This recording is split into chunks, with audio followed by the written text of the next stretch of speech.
Hello and welcome to the Red 78, a Munster podcast for Munster fans. My name is Ruairi O'Hagan. We have a lot to discuss on today's show as Munster lose to the Exeter Chiefs in the Champions Cup. A huge clash with Leinster on the horizon and a couple of Munster players possibly leaving the province as well. All that to discuss and more on this episode of the Red 78. Delighted to be joined by Munster legends Alan, Quinlan and Fiona Hayes to discuss it. First off, lads, I am absolutely disgusted with the lack of Christmas attire. Explain yourself, please.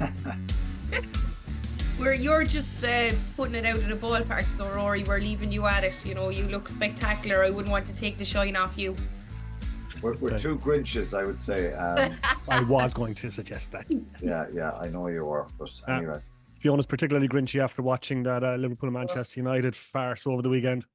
Yeah, barred from ever going to Anfield again. I think they haven't not scored in a game since April. I arrive over after the Munster loss, not feeling great, but expecting all things to go well in Anfield, and not a goal to be seen, unfortunately. It's your fault, basically. Yeah, I watched the worst game of football I've ever seen. Yeah. Wasn't great at all. We're going to talk about this Munster performance in depth in just a little bit. Fiona, plenty of comments coming in, and look, there were positives from Munster, and I suppose the comments reflecting that as well.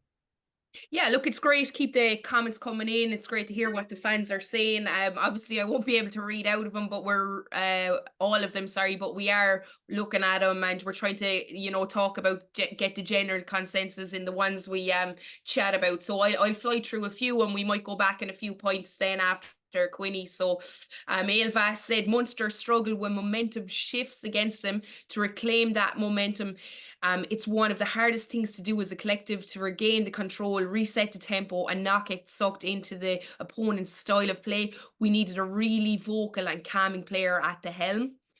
Conor Quinlan said we're getting an awful lot right, which is correct. Playing beautiful, intelligent rugby, and we have a very talented squad. I just think our depth pool is shallow right now with injuries, retirements. We're going in the right direction. They'll be so dangerous when they get it all together.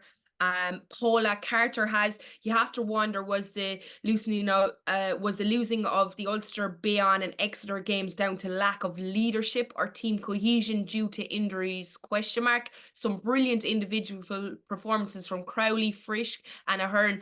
Poor handling errors cost us too. George Cunningham has negatives, second half performances this season. Positives, Tom Ahern being outstanding this season on the wing.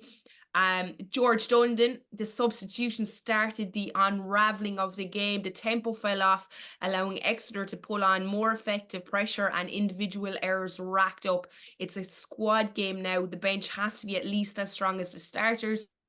The psychological damage of that loss is bad. At Munster boys, he's no Klein, no Snyman and no Dogbo killed us in the last 20, although I thought Coombs was very good. Ahern is great at 6 for attack, but maybe a little naive given the players available. Stephen's Day will be some game. If Casey and Crowley turn up, we'll get the win. And we'll go to the last by Hill Toner 21. It's time for an honest conversation about Murray's current skill set. Not saying it's all his fault, but momentum shifted more or less when Casey went off. Murray never really suited the high tempo attack, and he certainly doesn't now. So you can start the lead on that one, Quinny. What you think about that substitution and Murray coming on? Didn't have his best day at the office. I think he'll know that himself. I think it's difficult. I think Munster, maybe their mentality changed a little bit, and they're protecting a lead, I think, a little bit, and they sit back. I would have loved to have seen him keep playing again.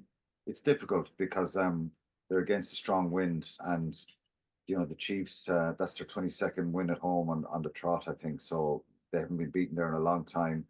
They were always going to respond. But yeah, I think by his own standards, he made some errors, was a little bit slow. The first box kick was too far. The second one was out in the full. So yeah, by his own standards, I think he wasn't at his best. And Craig Casey going off, he got a bang before half time in his arm, and I think that he was struggling a little bit with that. But certainly his speed of delivery suited the attack in the first half. And look, the tries Munster scored were outstanding tries. They exposed that kind of narrow dogleg defence at times from brilliantly at times. So yeah, I don't want to end up, it's not fair to end up blaming Conor Murray. There was a number of things here that I'll go through in a few minutes that as a team, Munster just as a collective should have been better, but certainly not his best day coming off the bench. And sometimes that can happen, you know, when you have the opposition are chasing back into a game, it can be difficult. But there was plenty of moments there that didn't help the team, and it wasn't just down to Conor Murray. You know, what was your thoughts on performance, and was it a case of Exeter stepping up in the second half, or was it more a case that Munster left us behind them? Yeah, look, I felt like definitely Exeter came out in the second half. Well, I will say Munster did come out hard in the first 10 minutes. I think it was around the 56, 57-minute mark. I could feel a little momentum shift. And when you're away from home and the crowd gets behind the home team, if they get a couple of quick success in scores or get penalties, it really lifts the crowd. And you could see that swinging a little bit. I have to agree with some of the tweeters. I thought the bench coming on, just they didn't add that spark. When you look at what Jack Dunn done for Exeter, obviously a beautifully scored try, luck of a bounce, but he did a really good turnover as well in there, and he just came off the bench and made a huge impact. Unfortunately, our bench didn't do that. We tried to manage the game, and as Quinny said, the rush defence, you know, that Exeter bring, it's very hard to attack sometimes when you don't know where they're coming from, what angles, and Exeter were brilliant at doing that. But I think we didn't change up. We went to defending. We stopped attacking. So you talk about the two beautiful tries, Frisch breaking that line, that rush defence came up. He got his hands free, lovely offload. Barron eventually goes through, and we score in the next couple of phases. The little chip over to Thomas Hearn. They hold defensive honest. I felt like in the second half, we were just managing the game, trying to long back kicks, giving it back to them. And that didn't really suit what the game was about. I would have liked to see a little bit more attack, but I will say for the first 55, 56 minutes, even defensively, just before half time, I thought Munster were outstanding, and you could see the character, the fight of the players. And unfortunately, that momentum, they just didn't stand up, and no leaders kind of put their hand up and knew what to do. When he went wrong for you. Just on that, one of the tweeters, Paula Carter, said you have to wonder about losing to Ulster Bay on Exeter games, the lack of leadership. I think it's not just a lack of leadership. I think it's a lack of nous from the players, knowing in those pressure moments that they've got to simplify things and be really efficient with their clean-outs, with their carries, with their ball presentation, with their discipline, just a number of things. And you know, Tyke Byrne was seen to be the kind of one that was coming up with big plays, big turnovers. Gavin Coombs had a couple as well. Jeremy Lockman had a big turnover.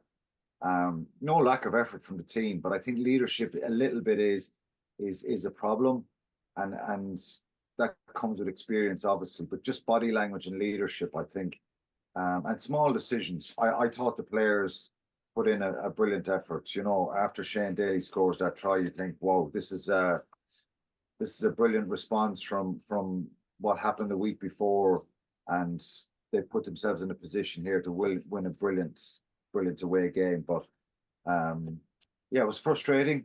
Credit to Exeter. You can't kind of, you know, obviously this is a Munster podcast, but Exeter they're a really gritty team. They've had a lot of changes in the last number of years. They won this competition 3 years ago.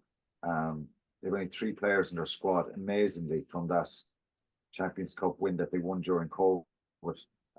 So they've had a lot of change, and Rob Baxter has had to rebuild the team, if you like.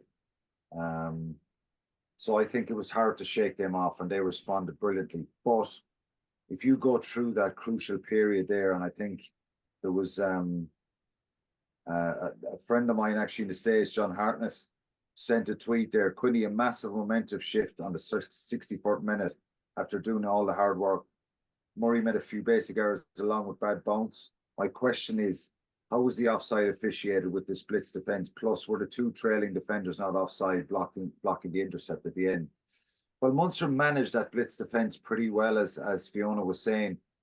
I think if you were kind of reviewing the match and when they look back at what way they planned going into it to deal with that blitz defence, I think they managed it really well as regards finding those edges. The kick for Thomas Ahern, Shane Daly's try, the hands that they got were able to put the ball through the hands there and get Frisch and Sean O'Brien up the wing. Anton Frisch passes the ball way too early because I think he should back himself, keep going, and Sean O'Brien gets into more space. But they managed it pretty well. Now, I think they were definitely pushing the offside line. There was a few times there that I thought they were very, very close to being, if not over that kind of hindmost foot. But that's the risk you take, and that's the way they defend, and that's their policy. So Munster managed it well. All was good up to that Shane Daly try, I think. No, not all good. I think Munster lost.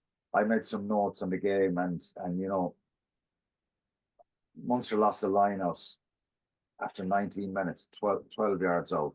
That stuff infuriates me. It's an overthrow. It's a bad lift. It's lack of timing. And if this team want to try and get to that next level and be really consistent, you've got to nail those situations. Defensively, it was no one up with the Munster receiver there in that line. It was an overthrow and a poor lift as well. But we're seeing too many of those. There's 3 or 4 lineouts in the game again. And even some of the ones that Munster win, they're sloppy. You know, they're sloppy in their delivery, and it's just putting a lot of pressure on the team. So yeah, it was frustrating. I think I just, some people are saying that, you know, that period of time, that crazy 3 or 4 minutes that I call it, but I call it a crazy 10 minutes because this is where Munster lost the game. You know, Jack O'Donoghue gives away a penalty in midfield. His hands are on the ground. I think it's a harsh penalty. It's in midfield, right on the halfway line. I think it's a harsh penalty, but his hands are planted on the ground, and he's kind of keeping his body weight up with his hands. He doesn't play the scrum half or doesn't play the ball. Initially, he's trying to go in for that counter up. He gets penalised. It just gives them a chance to put it down into Munster's 22 and start that period, as I said. Gavin, can I just jump in for 1 second on that? Just on that, I noticed a slight shift. You could see Exeter at half time going over to Reynal, questioning that Tadhg penalty at the end, and they were really in his ear. And I just thought, as the second half wore on, around that breakdown area, he was definitely looking at things a lot harder on Munster, because obviously they questioned that, and maybe he had a look at it and saw there might have been something there. Well, he gave a penalty against John Hodnett in the first half that they kicked, and I thought it was a brilliant steal from John Hodnett. So I think he was, you weren't really sure what he was going to do.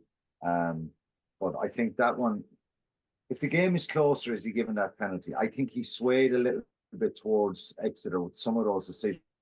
Jack O'Donoghue does not play the scrum half or the ball. The scrum half is still able to get the ball away.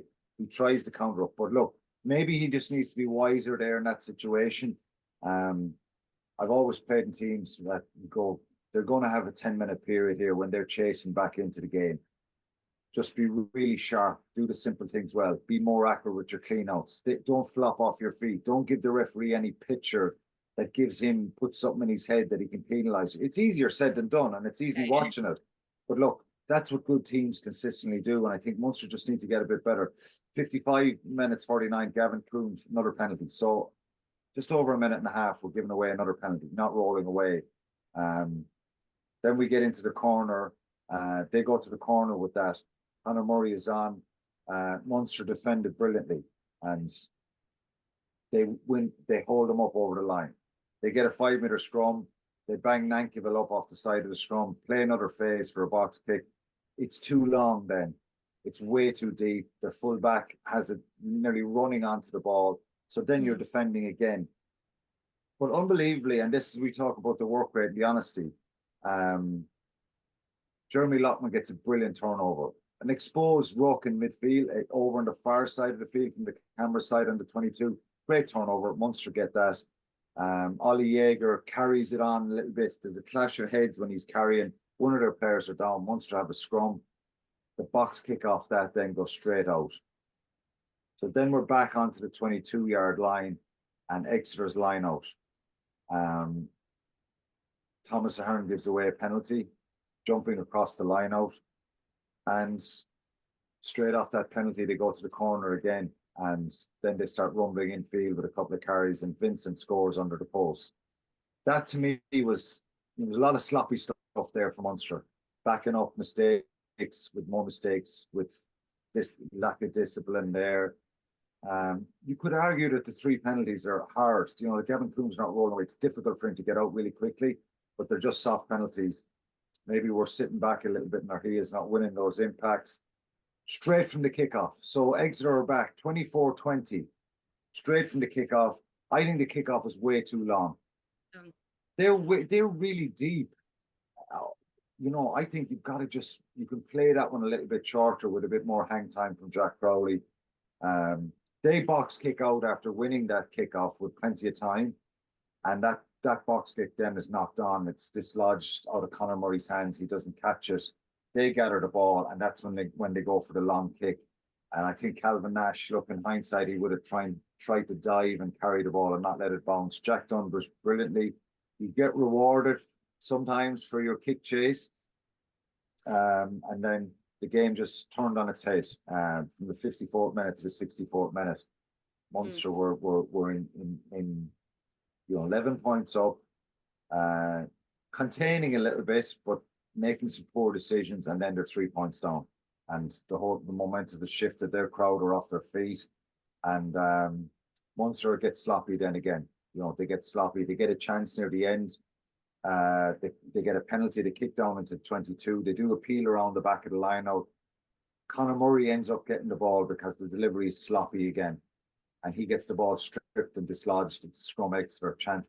You know, so there was a lot of that stuff going on, and we didn't really create any chances when we got back in there after that. And then you have the end situation where the pass for Conor Murray, and was Henry Slade offside? Well, I think he's onside when you look at the pictures, but the 2 runners coming back, going back to John Hartnett's street to me there from California, the 2 runners coming back are a distraction. And I think that I think it's difficult. And David Flatman made a comment, the former English prop.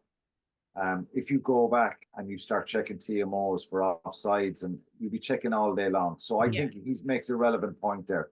But I think the referee there and then has to call that and say there's lazy runners coming back here, and they're obscuring his vision, and definitely catches his eye. It's like an offside in soccer where someone is offside and they're kind of blocking the vision of the keeper. But look, it was a floaty pass. Would Conor Murray done it differently? Would he pulled it back a little bit? Would he have been quicker with the delivery if those runners weren't there? Possibly. So I think it did affect the outcome, but probably in the end, you think it's harsh that they've now got. They had 2 points at that stage, a chance maybe to get up the field and either go for a penalty drop goal or else try and win it. But then it's taken away from them, and Exeter get a bonus point win. So in the end, you know, I think really frustrating when you're in a situation where 62 minutes gone and you're 11 points up. Now I think it's some of the decisions there cost them, and credit to Exeter, but Munster would be really frustrated when they look back at that period. It wasn't all perfect, but I thought the Munster's attack throughout the game was just outstanding. And that's the harsh part for them. When they look back, they look at some of those moments in the game that will be really, really cost them. Yeah, and with that as well, sorry, just with that Murray thing as well, like, you know, you're looking at it and you want to play quick ball, you're urging him, come on Murray, you want to play quick speed, but if he catches that and hits one of them, it's a penalty to us as well, you know. So the team always isn't going to come in on that, but there's 2 runners late coming in his view line, and another player would have hit the ball off them. And Fiona, those players, actually, when he kind of looks up, he just hesitates a bit. They cause him to hesitate. And I think, you know, in a normal situation, if Henry Slade doesn't intercept him, it goes to a Munster player and it's play on there. But when it leads to an intercept try, I think it should have been chalked off. And those players, but Ruairi O'Hagan needed to look at that quickly. And going back to David Flatman's point, this is in the build-up to a try. So it's not as if we're checking off sides out the field. It's a build-up to a try, a very crucial try that Munster could That point could be really costly in the end for them when they come to trying to get into round 16. So, you know, it should have been checked, and Ty Byrne was right to question it. And I think his argument was it wasn't Henry Slade, it was the two other runners that you can clearly see are in an offside position and they're obscuring his vision, Conor Murray. So I find I wouldn't blame Conor Murray for that. I think it should have been policed a lot better there. And you know, but look, it's a worrying trend in a sense that the second half performances this year haven't been great. I think there's been lots of these errors and these mistakes and this lack of accuracy. So they've got to try and you know, learn from this. It's a pretty harsh lesson, and it makes life really, really difficult going forward when you've got to go to Toulon next in Europe, and then Northampton are flying it, you know. And they had a great win in Glasgow, and they beat Toulon at home as well. So they have 2 wins. So it's really difficult. And you know, we're talking about before this tournament started, targeting 3 wins. 1 away from home and 2 at home, and you know, looking at top seeds or trying to get up around the top. Now, you know, Munster will be fighting to try and get that 4th position there. You know, it's a really uphill battle. But the way they're attacking and the way they're playing, I think, you know, who knows, they could go to Toulon if they fix the small things and get some players back. And we focused a lot on that last week, Rory. We spoke about the injuries, the power, Klein, Snyman, Adogbo, O'Mahony. You know, they're a different kettle of fish there. If you have that kind of power on the field, our maul is not working, so it's not giving us an opportunity against the wind on Sunday to start winning the line out, take it down, rumble it on, you know, keep things tight. You know, there is no, somebody said to me, there's no plan B. You can have a plan B when you have the personnel to have a plan B. And unfortunately, we're lacking that bit of ballast and power up front at the moment. And the bench is an issue, the impact off the bench. And maybe that's the reason why Munster are tiring a little bit. And, you know, we've seen other teams, the impact that their team, their players are having off the bench. And that's not working for Munster at the moment, given the amount of injuries they have.